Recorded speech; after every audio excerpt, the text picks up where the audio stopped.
नमस्कार विद्यार्थी मित्रांनो, आजचा आपला 6वा पाठ.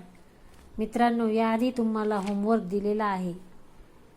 तो तुम्ही आधीचे व्हिडिओ पाहून आन्सर लिहा व पर्सनली माझ्या व्हॉट्सअप नंबरला सेंड करा. तुम्हाला त्यात काही अडचण असेल तर तुम्ही त्यावर वैयक्तिक विचारू शकता. याआधी आपण व्हर्टिकल सर्क्युलर मोशनमध्ये ॲट पॉईंट ए आणि ॲट पॉईंट बी ची व्हेलॉसिटी काढली होती. तसेच difference between the tension in the lower most position and upper most position काढली होती. आज आपण व्हेलॉसिटी ॲट मिडवे पोझिशन काढणार आहोत. Now after finding the velocity at top position A and bottom position B, also the difference between the tension at these 2 points. Now today we are going to find velocity of bob at point C and at point D, and the difference between tension at point C minus tension at point A, also finding tension at point D and tension at point A.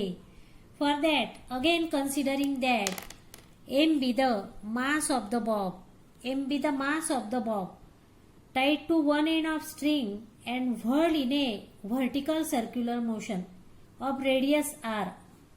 Vc be the velocity of the bob at point C and Vd be the velocity of the bob at point D. To find the velocity at point C, let again consider forces at point C.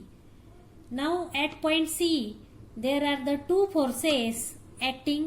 Here we know that is the weight of the bob mg acting vertically downward direction, and the centripetal force here, that is the tension due to string, that is here Tc,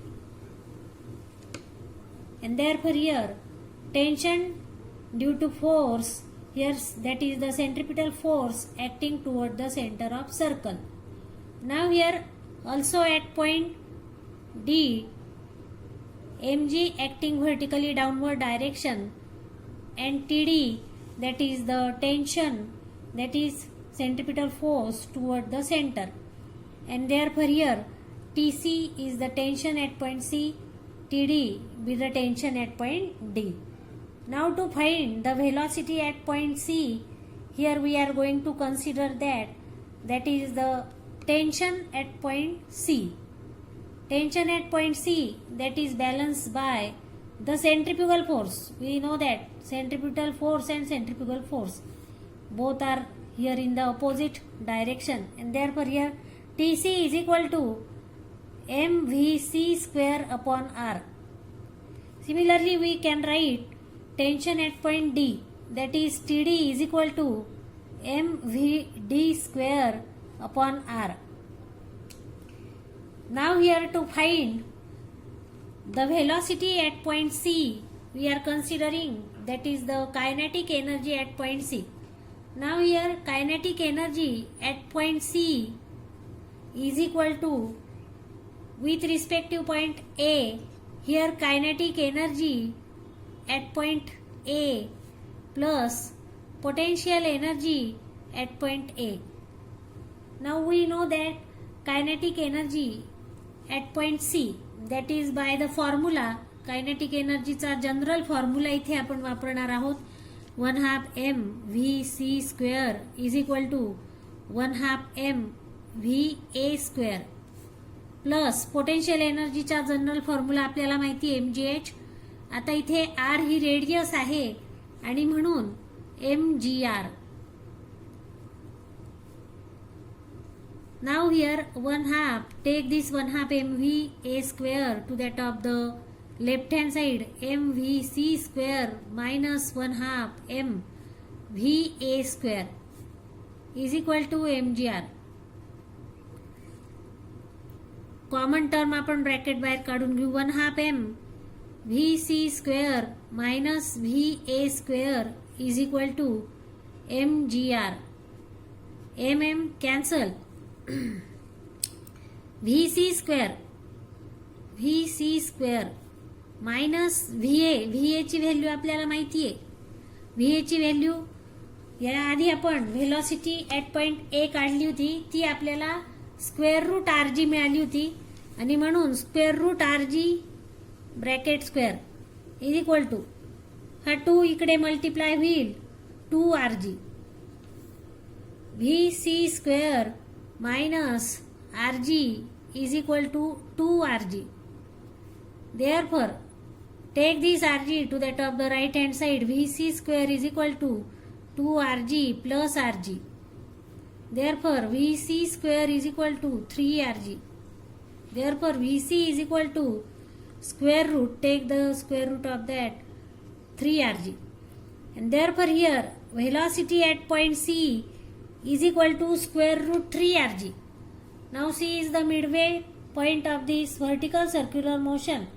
D is also that is the midway point, and therefore Vc is equal to Vd आणि म्हणून Vd is equal to square root 3Rg आणि म्हणून D पॉइंटला velocity जी आहे पॉपची ती similar राहील जी C पॉइंटला आहे आणि म्हणून that is the square root 3Rg. आता इथे आपण व्हेलॉसिटी ॲट पॉइंट सी आणि velocity at point D equation number 1 equation number 2 दोन्ही ठिकाणची आता आपल्याला व्हेलॉसिटी मिळाली. आता आपण tension that is the difference between the tension at point C and tension at point A, similarly difference between tension at point D and tension at point A काढणार आहोत. आणि म्हणून here we R going to find tension at point C minus tension at point A. याला जे answer मिळणार आहे तेच T D minus T A या डिफरन्सला मिळणार आहे. आपल्याला माहिती आहे टेन्शन ॲट पॉइंट ए पॉइंटला असलेलं जे फोर्सेस आहेत त्याचं आपण इथे ॲडिशन करतो आणि म्हणून T A plus mg is equal to mva square upon R. हा फॉर्म्युला आपण पहिल्यांदा आधीच्या एक्सप्रेशनमध्ये पाहिला होता आणि म्हणून ही व्हॅल्यू आपण टीसी मायनस टीए यामध्ये टाकूया. टेन्शन ॲट पॉइंट सी आपल्याला माहिती आहे mvc square that is balance by centrifugal force आणि म्हणून mvc स्क्वेअर अपॉन आर. ही व्हॅल्यू आपण याच्यामध्ये टाकूया, दोघांमधला डिफरन्स घेऊया. mvc square upon R minus tension at point A mva square upon R minus mg. हा mg राईट हँड साईडला जाताना मायनस होईल आणि म्हणून minus mg that is equal to mvc square upon R minus mva square upon R plus mg that is equal to m upon R. इथे दोघांमध्ये common निघेल m upon R ब्रॅकेटमध्ये vc square minus va square plus mg. इथे VC square minus VA square इथे दोघं व्हेलॉसिटीच्या value टाकणार आहोत. VC square आत्ताच आपल्याला स्क्वेअर रूट 3Rg मिळालं आणि therefore square root 3Rg bracket square minus square root व्हीएची व्हॅल्यू माहिती आहे square root Rg bracket square plus mg that is equal to m upon R. Square root 3Rg चा square 3Rg minus Rg चा square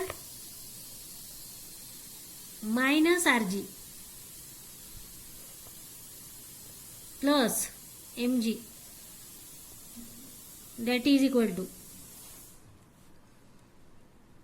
m upon R 3Rg minus Rg 2Rg plus mg that is equal to इथे R R हा cancel twice mg plus mg that is equal to 3 mg. आणि म्हणून difference between the tension at point C minus tension at point A is equal to 3 mg. हे tension आपल्याला C पॉइंटला मिळालं, तेच tension आपल्याला D पॉइंटला मिळेल, कारण दोन्ही मिडवे पॉइंट आहे. आणि म्हणून difference between tension at point D minus tension at point A that is T D minus T A is equal to also 3 mg.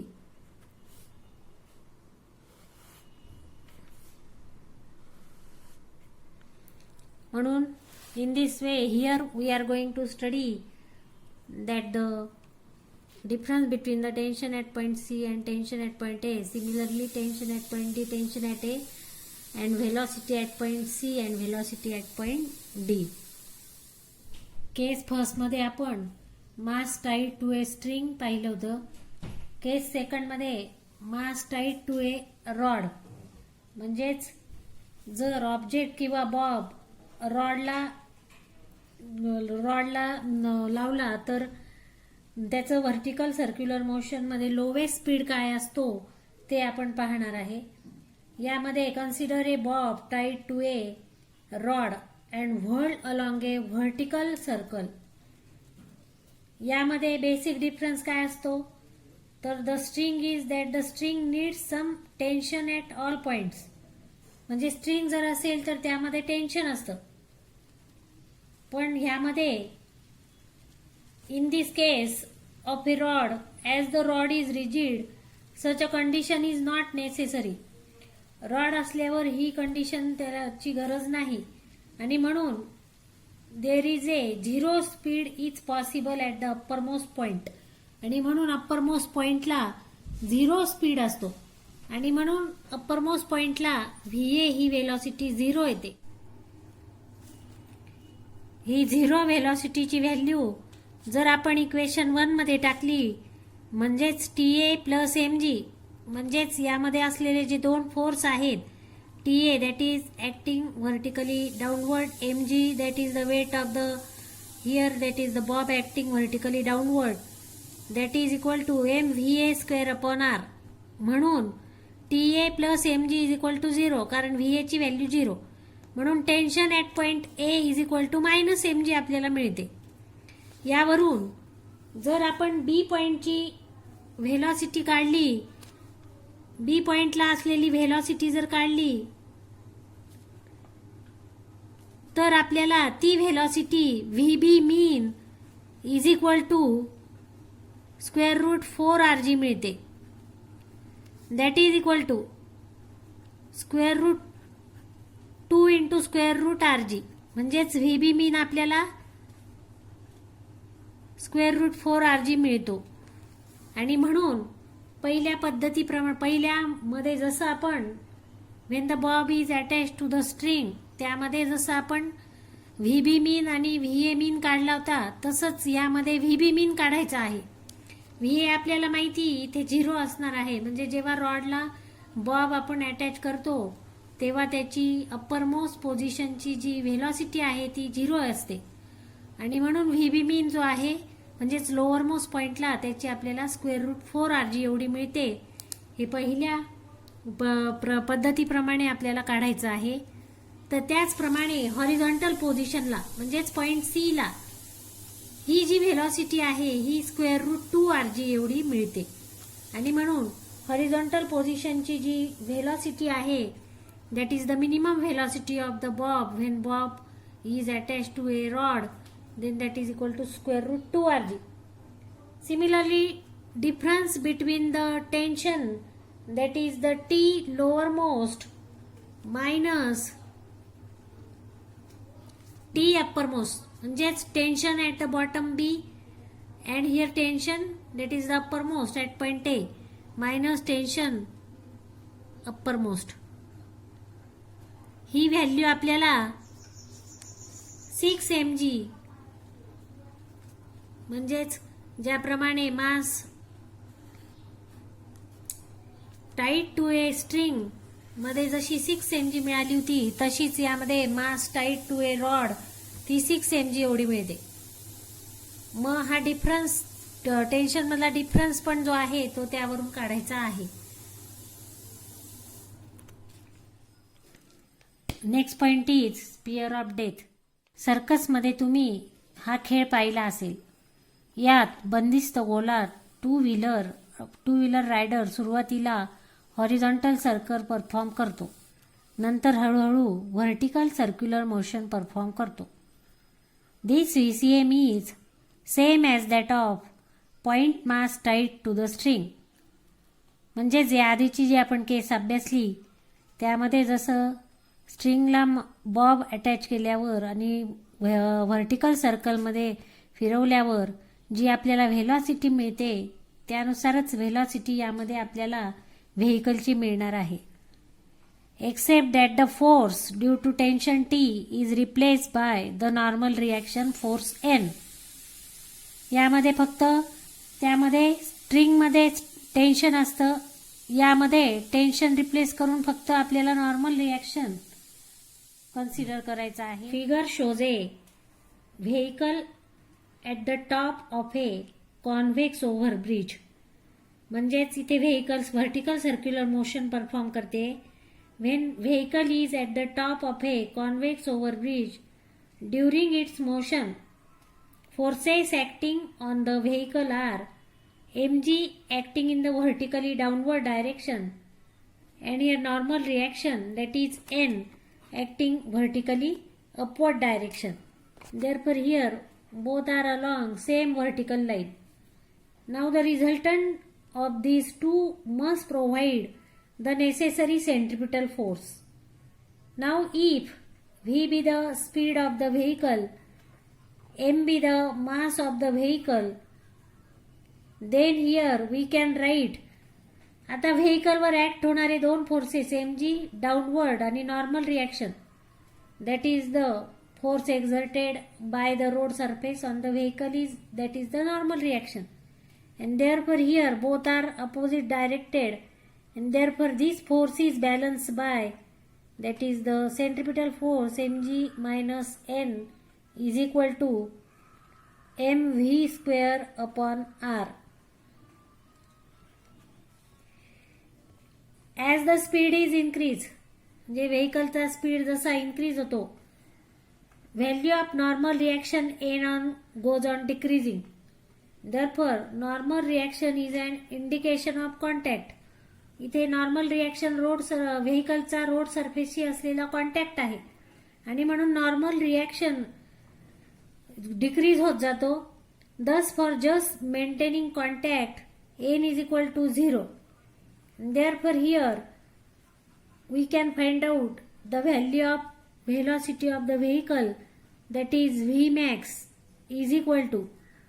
आता यामध्ये n is equal to 0 आणि म्हणून या इथे mg is equal to mv square upon r. mm cancel आणि म्हणून Vmax is equal to square root rg. हा r इकडे मल्टिप्लाय झाला आणि म्हणून मॅक्झिमम व्हेकलचा स्पीड जो आहे या कॉन्व्हेक्स ब्रिजवर फिरत असताना तो मॅक्झिमम स्पीड किती असला पाहिजे, square root rg. Therefore this is the maximum speed of the vehicle, that is when that perform vertical circular motion at the top. तर आज आपण व्हर्टिकल सर्क्युलर मोशनमध्ये वेलॉसिटी ॲट मिडवे पोझिशन तसेच त्याचे जे ॲप्लिकेशन आहे स्पियर ऑफ डेथ ते आपण पाहिले. व्हिडिओला लाईक, शेअर आणि सबस्क्राईब करायला विसरू नका. धन्यवाद.